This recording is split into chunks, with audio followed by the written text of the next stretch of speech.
Saudara-saudariku yang dikasihi Tuhan, selamat berjumpa dalam Insani, Inspirasi Sabda Allah hari ini, Rabu 13 Mei 2020 bersama Pastor Marcel Lolotandung. Mari kita mengawali permenungan kita dengan berdoa. Dalam nama Bapa dan Putra dan Roh Kudus. Amin. Bapa yang Maha Baik, Engkau kini hadir lagi di tengah-tengah kami, dan Engkau memberikan kesempatan bagi kami untuk merenungkan, mendengarkan sabda-Mu. Berkatilah kami dengan Roh Kudus-Mu, supaya kami sungguh-sungguh dapat mendengarkan dan merenungkan sabda-Mu. Demi Kristus Tuhan kami. Amin.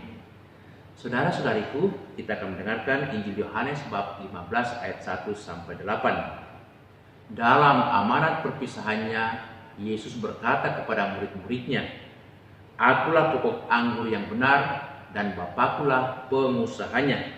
Setiap ranting padaku yang tidak berbuah dipotongnya, dan setiap ranting yang berbuah dibersihkannya, supaya berbuah lebih banyak. Kamu memang sudah bersih karena firman yang telah kukatakan kepadamu. Tinggallah di dalam aku dan aku dalam kamu. Sama seperti ranting tidak dapat berbuah dari dirinya sendiri kalau ia tidak tinggal pada pokok anggur, demikian juga kamu tidak berbuah jikalau kamu tidak tinggal di dalam aku. Akulah pokok anggur dan kamulah ranting-rantingnya. Barang siapa tinggal dalam aku dan aku dalam dia, ia berbuah banyak. Sebab di luar aku, kamu tidak dapat berbuat apa-apa.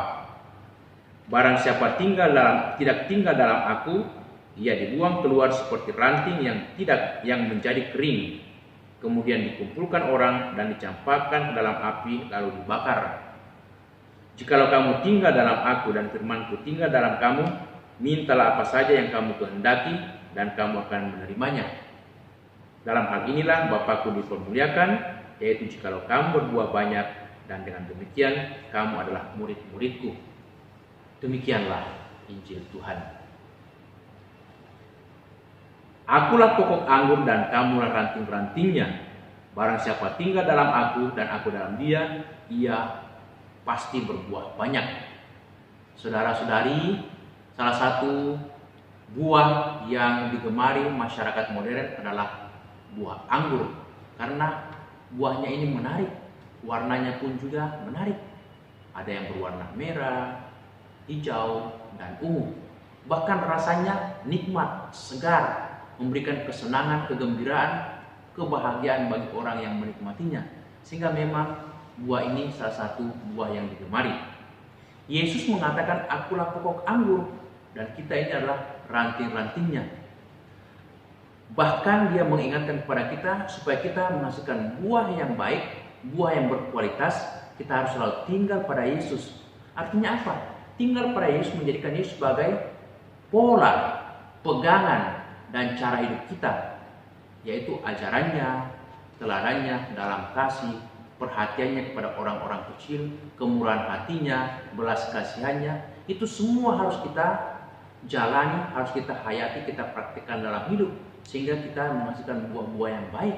Yesus mengatakan, kalau kamu tidak tinggal dalam aku, kamu tidak bersama aku, kamu tidak akan menghasilkan buah apa-apa, kecuali kamu itu menjadi layu, kering, mati, dan dibakar, seperti ranting-ranting yang tidak tinggal pada pokoknya. Maukah kita menjadi pokok anggur? Maukah kita menjadi ranting-ranting anggur yang kering, layu, dan dibakar, tidak menghasilkan apa-apa? Tentu tidak, saudara-saudari. Santo Paulus memberikan teladan yang luar biasa juga kepada kita. Dalam suratnya kepada umat di Filipi bab 1 ayat 21-22, ia mengatakan, "Bagiku hidup adalah Kristus. Jikalau aku harus hidup di dunia ini, berarti aku harus menghasilkan buah-buah yang baik, buah-buah yang banyak." Santo Paulus sangat jelas prinsip hidupnya. Hidup untuk Kristus dan berjuang untuk Kristus, melayani untuk Kristus. Sehingga kemana pun dia pergi, dia hanya mewartakan Kristus. Walaupun banyak itu cobaan, banyak pertentangan, dia dikejar-kejar, dia dimusuhi orang, dia dilempari, bahkan berulang-ulang kali dia itu dipenjarakan, dan puncaknya ketika dia itu dihukum mati dengan dipenggal kepalanya di kota Roma. Tapi Paulus tidak pernah menyesal mengikuti Yesus, bahkan menjadikan Yesus sebagai pola teladan hidupnya. Sebab dalam suratnya kepada umat di Galatia, bab 2 ayat 20 dikatakan, kini bukan lagi aku yang hidup dalam diriku, melainkan Kristuslah yang hidup dalam diriku. Dia sadar betul kalau apa yang dilakukan baik, berarti Kristus yang hidup dalam dirinya. Tetapi kalau apa yang dilakukan tidak baik, berarti bukan Kristus tapi kedagingannya. Nah saudara-saudari, apakah kita juga menjadikan Yesus sebagai pola hidup kita, motto hidup kita? Kita mau hidup dalam Kristus, dalam kasih-Nya, mencontoh Dia, bagaimana Dia berbuat baik, bagaimana Dia melayani, bahkan perhatiannya kepada orang-orang kecil. Sampai-sampai mengatakan, ketika kamu melayani aku yang paling kecil, itu berarti kamu mau menjadi muridku. Siapapun yang kamu layani, termasuk orang yang kecil, orang yang susah, orang miskin, orang yang lapar, orang yang tidak punya pakaian, kalau kamu melayani berarti kamu melayani aku.